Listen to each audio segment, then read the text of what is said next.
Y'all, it's Kim. So this is the JFK Files, Part 23. There's two documents here for this section that's like 7 pages. I may see if I can fit them both together or do two separate videos. I'm not sure yet. But either way, you'll see it in there. Secret 20th of September 1960 Memorandum for Director of Central Intelligence. A subject summary of ST Escalade audio operation against New China News Agency in Havana. In May 1959, the New China News Agency, or the NCNA, opened an office in Havana in the El Medico building, which is occupied partly by business concerns and partly used for residential apartments. Shortly after, the Havana station obtained the concurrence of Ambassador Bonsall and Miss Carolyn O. Stacy, an embassy employee, to mount an audio operation against NCNA through the wall of the adjacent apartment in which Miss Stacy lived. In November 1959, the FE division sent one case officer and one TSD technician to Havana, and the installation of a microphone and tape recorder was completed in Miss Stacy's apartment on 29th of November 1959. By June 1960, it had become evident that two other rooms occupied by NCNA possibly housed communication equipment and were used for conferences. At the time, Brian Mills, FE Division case officer, went to Havana and explored the possibility of improving the operation. He managed to lease an apartment directly over the NCNA office and arranged for a stay-behind agent to occupy the space. In August of 1960, a team of 3 TSD technicians who were in Havana on a separate SR division operation agreed to install the additional equipment required for the NCNA operation. A second FE division case officer, Robert Neat, came down to Havana, and he, together with the technicians, installed a probe microphone and tape recorder in the apartment obtained by Mills over the NCNA office. About this time, the equipment was removed from Miss Stacy's apartment, with the exception of the plastic probe, which was left in the wall and plastered over. And as an additional security precaution, to provide a safe haven, and after consultation with acting chief of station, a key to an apartment in the same building leased by Mrs. Marjorie Lennox, an embassy secretary, was obtained. Miss Lennox was told that access to her apartment was needed for photographic surveillance purposes.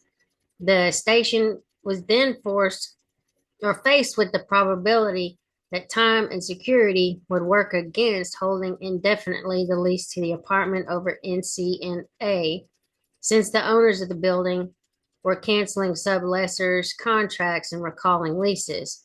It was therefore decided to install transmitters and switches in order to permit continued monitoring of the target from a distant listening post. Another three-man team of TSD technicians consisted of David L. Christ, alias Carswell, Walter E. Saminsky, alias Taransky, and Thornton J. Anderson, alias Dan Brunt, documented as tourists, and had been seen or been sent to Havana to install audio equipment in the Chinese Nationalist Embassy before it was due to be turned over to the Chinese Communists. This operation aborted. This team was then sent to work on the installation of the transmitters in the apartment over the NCNA office. At 2400 hours on 14th of September, Christ, who with the other technicians was working in the target apartment, failed to keep a scheduled appointment with Neat. At 0100 hours on the 15th of September, the apartment of Mrs. Lennox was entered into and searched by Cuban authorities, and she was taken into custody. At 1540 hours on 15th of September, Neat, the stay-behind agent, and his wife were picked up by the Cuban authorities and detained. As of today, the agent remains in the custody of the Cuban authorities. His wife has been released and still is in Havana. Neat was released 17:15 hours, 16th of September, and has subsequently returned to Washington, where he is being debriefed. Mrs. Lennox was subsequently released and has also returned to Washington, where she is being debriefed. The three TSD technicians remain in confinement. They have been seen in confinement but not contacted by an embassy officer when he first attempted to secure the release of Mrs. Lennox. Price was last seen by Neat when they were jointly interrogated the morning of 16th of September. At that time, Price did not appear to have been maltreated. Hold on. Yeah. According to articles in the Cuban papers, the three technicians were arrested while in the apartment over the NCNA office and completing the installation of the equipment. The press article adds that the key to Mrs. Lennox's apartment was found on one of the technicians who identified the apartment to which it belonged. All Cuban press releases have referred to the men by aliases and not identified them as government or agency employees. It is unclear at present what story had been agreed upon by the technicians and station personnel to be used in the event they were caught. While being interrogated with Neat, Price indicated that Neat was his boss, and Neat consistently denied any knowledge as to why he was being held. The sublease for the apartment in which the men were caught is in the name of the stay behind agent that the original lease being in the name of Mills, the FE Division case officer. Initial information indicated that the three technicians would be charged with espionage against the people of China. Subsequent press releases have been unclear on this point. An attempt by Consul Hugh Kessler to contact the three men at 17:30 hours on September 17th was unsuccessful. He was not permitted to see them, but was told they were in custody. The three technicians traveled to Cuba as tourists under very light commercial cover. One of them working for a company in New York and the third one in Baltimore. In each case, the cover company consists of a telephone answering service and a name on the door. Telephone messages and mail are picked up periodically by an agency contract employee. The men were provided with this cover as well as unbackstopped home addresses for use when entering or leaving Cuba as tourists. Since the filling out of the landing card requires this information, subsequent to their detention, the home addresses have been partially backstopped so that inquiries will indicate that someone with this alias name had lived in the apartment house in question. Insofar as the covered companies are concerned, efforts are being made to provide a backstop to withstand inquiries from the press should the Cubans reveal this information. In view of the thinness of the cover, it is uncertain whether this will succeed. A cleared and witting law firm in New York has been briefed by Mr. L. Houston on the situation with the thought that inquiries received by the cover company could be referred to the firm of lawyers from whom no comment would be obtained by the press or other inquirers. The law firm has been briefed on the entire situation so that they may be in a position to act if any action by them appears desirable or feasible. It would not appear that much support of any kind can be obtained from the law firm or the law firms in Cuba which are associated with them. Insofar as the families are concerned, one of the technicians is a bachelor presently on home leave between two tours in Japan. His father, a cook in a diner in the Boston area, has been contacted by the Office of Security, and he will get in touch with security if he receives any inquiries on the matter. Security, by the same token, will keep in touch with him as the Cubans reveal their intentions and course of action. The wives of the other two technicians have been told what has happened and are being contacted at least once daily by TSD staffers and their wives who have been briefed on the situation. A conference with the two wives was held in TSD on 19th of September to go over the whole situation and determine if there were any personal problems on which the agency could be of help. For the time being, the wives are telling their neighbors that their husbands are on a trip. This story will be adjusted depending on what course of action the Cuban government takes, whether the aliases remain unbroken, and whether unrecognizable photographs of the individuals are released to the press. The two wives so far have taken the bad news exceedingly well. And this is Rudolph E. Gomez, acting chief, WH. And then release contingency plan 62. I can't see. Chart of map reference. I'll just put this into because this is not easy to read here. I'll just put the link in the thing. Okay, request that release contingency plan 62 to be implemented, port of entry, date, local time, and airfield desired for pickup, desired destination, other requirements, stretchers or bunks in the event, subjects or hospital cases, I guess, maybe. Name, organization, and telephone number of requesting party, name and telephone number of QBARC contacts at loading and offloading points. And then the following personnel are knowledgeable and charged with the responsibility of activating this plan.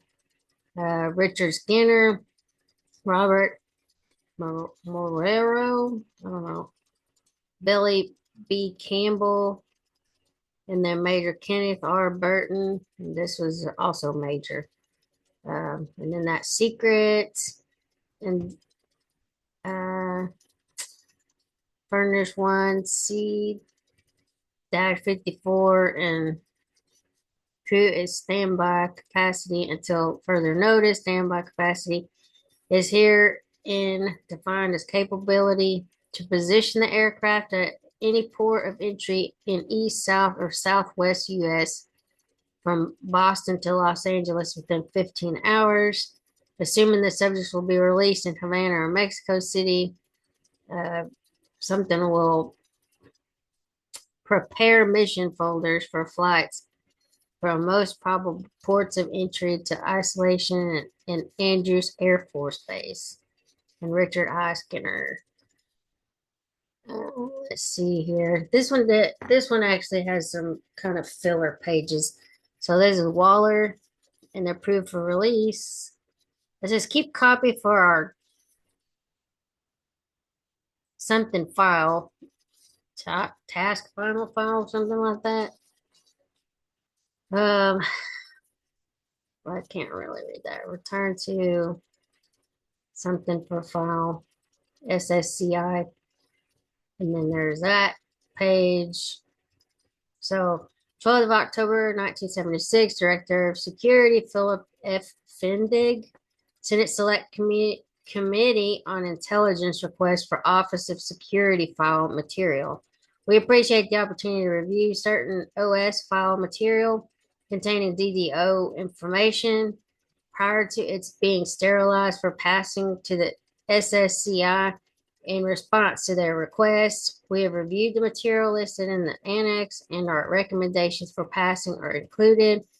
To confirm our understanding resulting from the meeting in the Legislative Council's office on 29th of September 1976 with the IG, I guess the Inspector General, Deputy IG, Deputy Secretary, SADO and OLC, and ALC present hereafter, no DDO material held in OS office will be made available for review by House or Senate committee staff members prior to clearance from this directorate. And then annex to SADO memorandum, 12th of October 1976, SSCI request for OS file material from the Sturgis file. Basically, interviews with West Point cadet Douglas K. Genskow, whatever all this is. Cable, Guatemala City, 19536. None of the above or any part may be passed on the grounds of protective or protection of sensitive sources and methods. We also wish to observe for the record that per page 252 of the Rockefeller Commission report, June of 1975, Sturgis testified that he was not an employee or agent of the CIA either in 1963 or at any time or any other time. Let's see, from Alexander Rourke file, identical to item 1B above, unreadable card apparently listing extracts from DBF, 11th of March 1960 and 23rd of March, letter from Alexander Rourke to Senator Thomas J. Dodd, August 24th, year undecipherable. Items A and B or any part thereof should not be passed. See paragraph 1 above. Item C appears to be FBI information, third agency rule prohibition.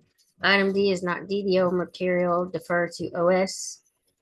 And from Moss file, memoranda from FIOB SRS to DC SRS, 14th of May 1973. Subject is Edward K. Moss.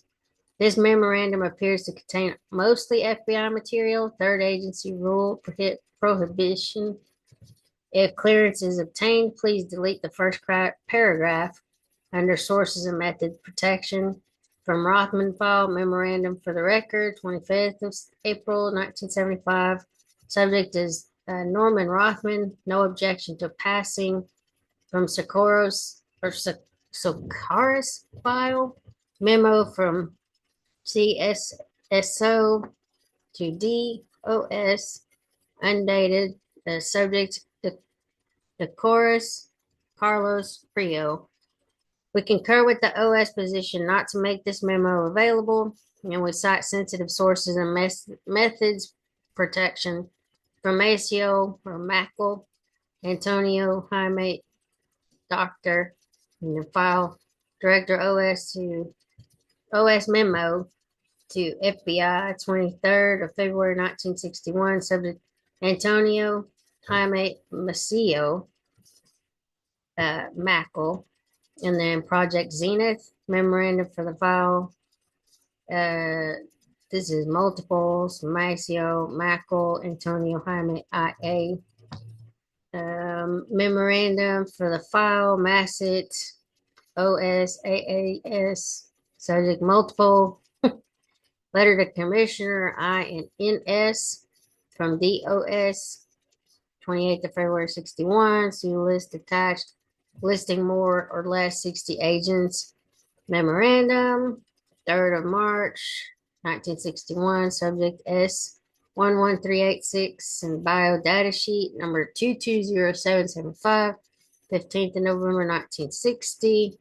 Maceo, Mackel, Antonio Jaime, Doctor. None of the memorandum should be made available as they contain operational information on sensitive sources and methods. File on our time WASA. Memorandum for the record, 21st of February 1975, subject our time WASA Manuel. Identity list, undated, case number 201 or 210 838 RTM WASA. Memorandum from CSAS, undated, request for technical support. Basically, it's like sterile answering service, Nicaraguan passports issued to Manuel Artem and Rafael Anteverd. Letter from DOS to Commissioner Manuel F. There's multiple subjects. PRQ, I, signed by Manuel I. Artem, undated, and request for assistance in the cases of Manuel Francis Artem, WASA. Multiple subject IA.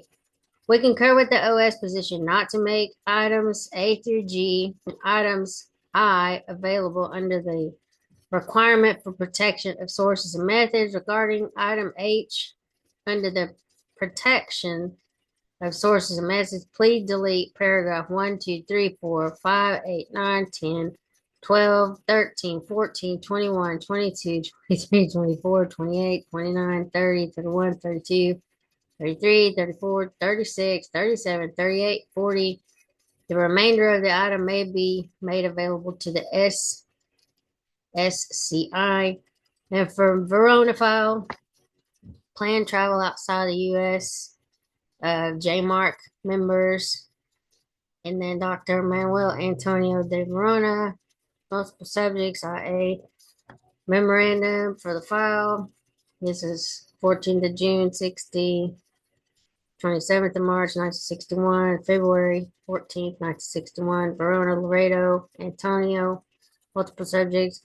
We concur with the OS position to delete the names circled both in red and blue. This will confirm oral notification to Mr. Hunt of your office on the 5th of October, 1976. All right, we're done with 23. Anyway, I'll talk to y'all later. Bye.